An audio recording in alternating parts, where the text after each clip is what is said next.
If you're a neurodivergent woman over mid-30s, I suspect you might have a secret fear right now. Probably been secretly Googling symptoms of early onset dementia.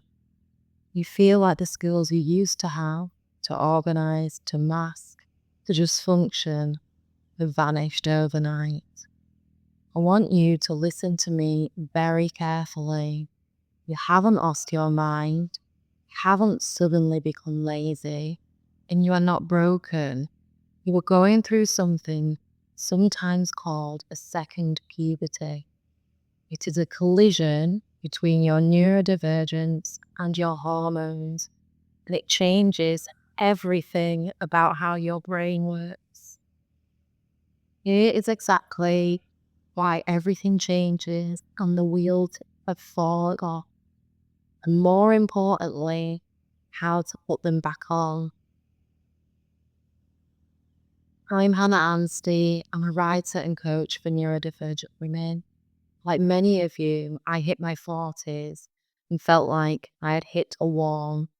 I'm late discovered with autism and ADHD, and this finally explained why my coping mechanisms suddenly stopped working. I write about the messy reality of unmasking, sensory safety, and rebuilding after burnout. If you're tired of hearing "just try harder," or if you're tired of saying that to yourself, then you are in the right place here. So then, the second puberty, why your ADHD and autistic traits are suddenly worse in your 40s. I'm not sure if I'm actually keen on the term second puberty. It does grate on me slightly, and I'm not sure why. But it does do a good job of highlighting what a turbulent time this can be hormonally for so many of us. You haven't lost your mind, you haven't suddenly become lazy, and you probably don't have early onset dementia. You are navigating the collision of neurodivergence and perimenopause. There is a specific panic that sets in for many high-functioning women, somewhere between the ages of 38 and 48. For decades, you made it work. You might have been the woman who was always a bit intense, or, oh, she's chaotic, but she's brilliant. Maybe you built a business, maybe you raised a family, or maybe you managed a career. All this was done by relying on adrenaline, anxiety, and meticulously crafted coping mechanisms. You were masking, and it was exhausting, but it worked. And then, almost overnight, everything changes. Suddenly, the noise of the radio makes you want to scream. You walk into a room and forget why you are there 5 times a day. The spreadsheet you used to breeze through, now you just can't look it out. You feel a level of deep, bone-weary burnout that a weekend of sleep does not touch. If you are a neurodivergent woman, diagnosed or self-discovered, this phase is sometimes known as the second puberty. And if you feel like your brain has completely changed the rules for you, we're right, it has. Let's look at the science. It's not you, it's the estrogen and the dopamine. Why does it feel like your ADHD or autistic traits have suddenly dialed up to volume term? Because for neurodivergent brains, estrogen is not just a reproductive hormone, it is a neurotransmitter protectant. Estrogen plays a massive role in the production and transport of specific chemicals in our brains. 1. Dopamine, a chemical responsible for focus, motivation, and executive function, the things that those of us with ADHD brains are already low on. 2. Serotonin, the chemical that helps regulate mood and safety. And 3. Oxytocin, the buffer that helps it handle stress and noise. In your 20s and 30s, your estrogen levels were likely higher and more stable. That estrogen was acting like a buffer, helping our brain bridge the gap between your neurodivergence and the demands of the world. It was helping you to master. Enter perimenopause. During perimenopause, estrogen doesn't just slowly decline, it crashes and spikes erratically before eventually dropping off. When estrogen drops, dopamine drops with it. If you have ADHD, your baseline dopamine is already low. Now it's at rock bottom. The scaffolding that held your coping mechanisms together has been removed. The lists that used to keep you organized stopped working. Medication that used to work doesn't anymore. Sensory annoying things like loud chewing or those labels on your clothes, they suddenly become like a sensory emergency. You aren't regressing, you are operating with zero neurochemical buffer. If any of what I'm saying is resonating, please hit the like and subscribe button. It helps other overstimulated and exhausted women find this content. Thank you.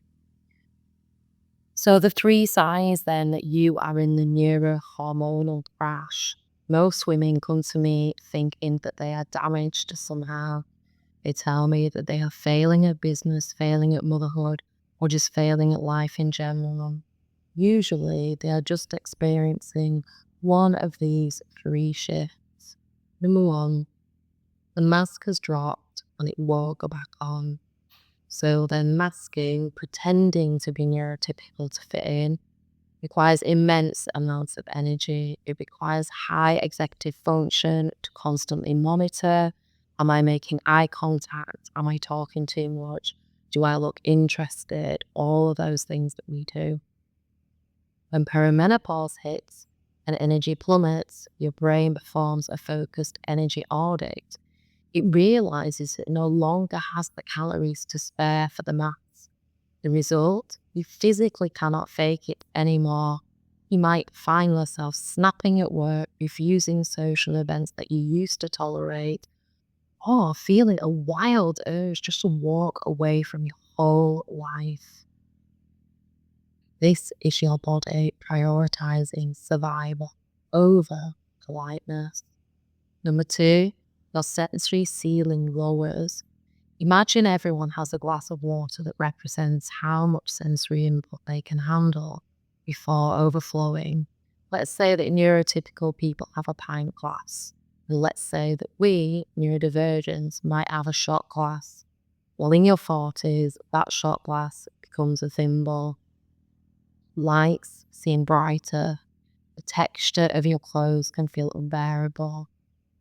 The sound of your partner or your children or your friends breathing can feel like a personal attack. This is essentially autistic burnout. The brain fog terror. For many smart women, our intellect is our safety net. Some of us may be disorganized, but we are sharp. We solve problems fast.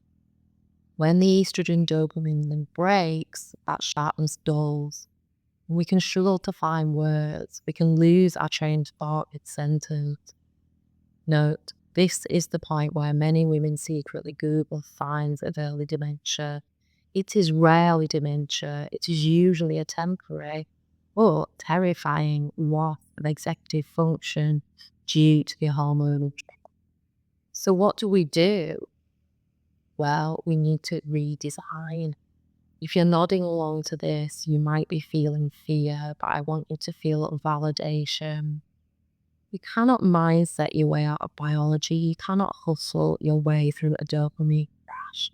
The strategies that worked in your 30s will not work here. You need a new operating manual. Number 1, stop trying to fix your personality. Stop trying to fix who you are. You're not lazy. Your brain is offline. That shame spiral, why can't I just do the laundry? It burns more energy than the actual task itself. So the first step is radical acceptance. My capacity has changed. And this is so difficult to do with all of our commitments, especially if we have a family that we're caring for, or part that expects certain things from us. And this takes time, but we must do this. Radical acceptance and then advocating to others who rely on us. Our capacity has changed and things need to change. Number two, review your sensory environment. If your internal buffer is gone, you must change your external environment. This isn't about spa days, it's about sensory safety. So, do you need earplugs to cook dinner? Wear them. Do you need to work in the dark? Do it. Do you need to decline the social invite, even if it is a friend's birthday or a special occasion? Because recovery will take 3 days. Say no. Number three, get strategic support, not just therapy. Talking about your feelings is wonderful, but talking will help you find your keys or restructure your business to survive your fatigue. You need to adopt a neuro lifestyle strategy. You need to look at your week and ask, where am I leaking energy? Or how can I automate this task? Or what can I give up here? What can I let go of? You don't have to burn out. I went through this crash. It took me 4 years of my life to rebuild because I just didn't understand what was happening to my body. And I thought I just needed to push harder. I don't want that for you or for anyone. You can navigate this second puberty without burning down your business, without burning down your career, or with having significant health challenges. You have to start playing by the old rules. I'll say that again because it is so important. You have to start playing by the old rules. Are you a neurodivergent woman diagnosed or discovered who feels like her brain has stopped working? You don't need to do this alone. Take a look at my website, hannahannsley.com. I'll put the link in the description just to see if any of my coaching offers might be suitable for you. And if you're feeling like you need some nervous system regulation right now, check out my collection of yoga nidra meditation videos. Thank you for listening. And remember, you're not broken and you are enough exactly as you are.